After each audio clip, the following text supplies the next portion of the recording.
Assalamualaikum warahmatullahi wabarakatuh. Saya dan kelompok saya dari kelompok 3 yang beranggotakan saya sendiri Astuti, Dia Isnaini, dan Esti Dewi Ratri ini membahas kurikulum 1952. Yang pertama, pengertian kurikulum. Secara etimologis, kurikulum berasal dari kata yang diambil dari bahasa Yunani yaitu kurir yang berarti pelari, serta kurere yang artinya tempat berpacu. Istilah ini dahulunya digunakan dalam dunia olahraga. Pengertian kurikulum adalah kumpulan rencana, tujuan, materi pembelajaran, dan bahkan cara mengajar yang digunakan sebagai pedoman oleh para pengajar demi tercapainya tujuan akhir pembelajaran. Yang kedua, sejarah kurikulum. Dalam perjalanan sejarah sejak tahun 1945, kurikulum pendidikan nasional telah mengalami perubahan, yaitu pada tahun 1000. Sejarah kurikulum Indonesia. Dalam perjalanan sejarah sejak tahun 1945, kurikulum pendidikan nasional telah mengalami perubahan, yaitu pada tahun 1947, 1952, 1964, 1968, 1975, 1984, 1994, 1999, 2004, dan 2006. Landasan yuridis kurikulum 1952. Landasan yuridis kurikulum 1952 tidak berbeda jauh dari kurikulum 1947. Landasan ideal adalah Pancasila yang tercantum dalam pembukaan Undang-Undang Dasar 1945. Sedangkan konstitusionalnya adalah Undang-Undang Dasar 1945. Landasan operasionalnya adalah Undang-Undang Nomor 4 Tahun 1950 dan Undang-Undang Nomor 12 Tahun 1954.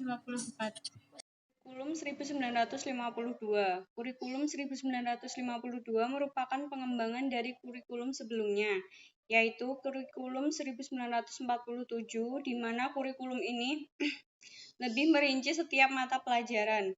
Kurikulum ini sudah mengarah pada suatu sistem pendidikan nasional. Kurikulum 1952 adalah pembaharuan dari kurikulum 1947 dan kurikulum 1952 merupakan kurikulum pertama yang memiliki dasar hukum operasional. Landasan yuridis kurikulum 1952 tidak berbeda jauh dari kurikulum 1947. Landasan idealnya adalah Pancasila yang tercantum dalam pembukaan Undang-Undang 1945. Sedangkan landasan konstitusionalnya adalah UUD 1945. Landasan operasional kurikulum 1952 adalah UU Nomor 4 Tahun 1950. Lalu, Undang-Undang Pendidikan dan Pengajaran Nomor 4 Tahun 1950 dikeluarkan, maka lahirlah beberapa hal penting. Kurikulum pendidikan rendah ditujukan untuk menyiapkan anak memiliki dasar-dasar pengetahuan, kecakapan, dan ketangkasan baik lahir maupun batin, serta mengembangkan bakat dan kesukaannya.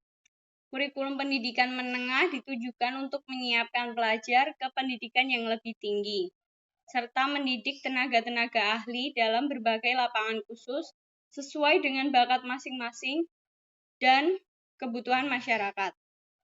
Kurikulum pendidikan tinggi ditujukan untuk menyiapkan pelajar agar dapat menjadi pimpinan dalam masyarakat dan dapat memelihara kemajuan ilmu dan kemajuan hidup masyarakatan. Selanjutnya, seiring dengan terbentuknya kembali Negara Kesatuan Republik Indonesia setelah berada di bawah pemerintahan RIS, maka UU Nomor 4 Tahun 1950 disempurnakan lagi dan diterima oleh DPR pada tanggal 23 Desember 1953. Pengesahannya dilakukan Pemerintah RI pada tanggal 12 Maret 1954 sebagai UU Nomor 12 Tahun 1954. Dengan demikian, maka dapat dipahami bahwa UU Nomor 12 Tahun 1954 sebenarnya merupakan dasar hukum bagi pelaksanaan UU Nomor 4 Tahun 1950. Maka landasan operasional kurikulum 1952 adalah UU Nomor 4 Tahun 1950 dan UU Nomor 12 Tahun 1954. Pada masa itu juga dibentuk kelas masyarakat, yaitu sekolah khusus bagi lulusan SD 6 tahun yang tidak melanjutkan ke SMP. Kelas masyarakat mengajarkan keterampilan seperti pertanian, pertukangan, dan perikanan. Tujuannya agar anak tak mampu sekolah ke jenjang SMP bisa langsung bekerja. Sebagai pendidikan moral sudah diangkat sebagai mata pelajaran di kurikulum 1952. Namun mata pelajaran budi pekerti yang berisi pendidikan moral itu masih menjadi mata pelajaran yang bersifat pilihan. Oleh karena itu, dalam struktur kurikulum belum disediakan jumlah jam pelajaran secara khusus diperuntukkan bagi pendidikan budi pekerti. Dalam proses pembelajaran, guru berperan sebagai model yang menerapkan etika moral, nilai, dan aturan-aturan yang berlaku. Kedisiplinan, kerajinan, sopan santun, dan jiwa nasionalisme ditanamkan melalui tingkah laku guru dan penegakan peraturan sekolah yang tegas. Penilaian pada kurikulum 1952 hampir sama dengan kurikulum 1947, yakni dilakukan melalui ulangan harian, ulangan umum catur bulan, dan ujian negara. Ulangan harian dan ulangan umum catur bulan dipakai sebagai dasar untuk menentukan apakah seorang siswa naik atau tinggal kelas. Ujian penghabisan yang kemudian diubah namanya menjadi ujian negara pada sekitar tahun 1958 digunakan untuk menentukan kelulusan.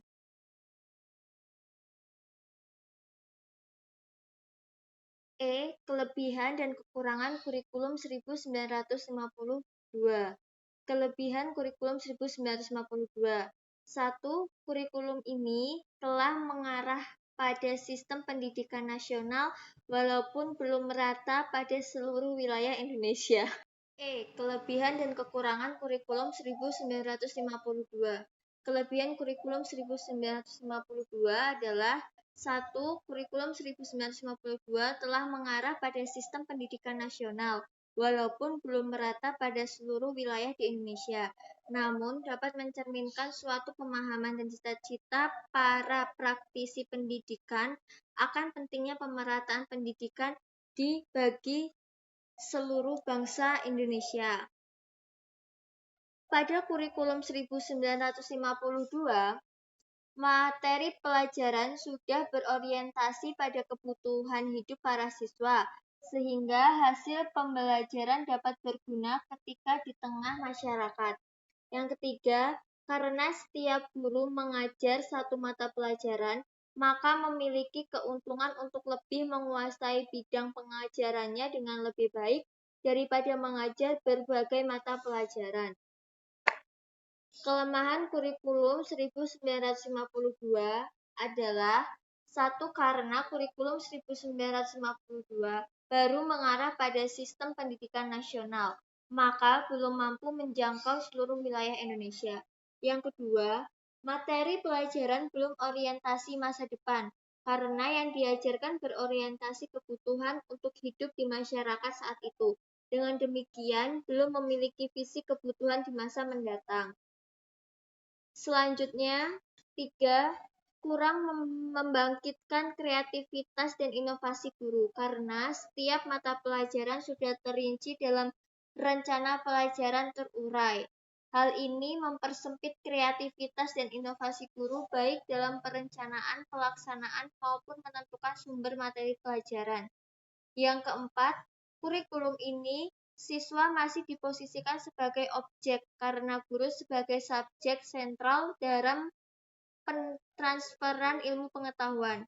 Guru yang menentukan apa saja yang akan diperoleh siswa di kelas, dan guru pula yang menentukan standar-standar keberhasilan siswa dalam proses pendidikan.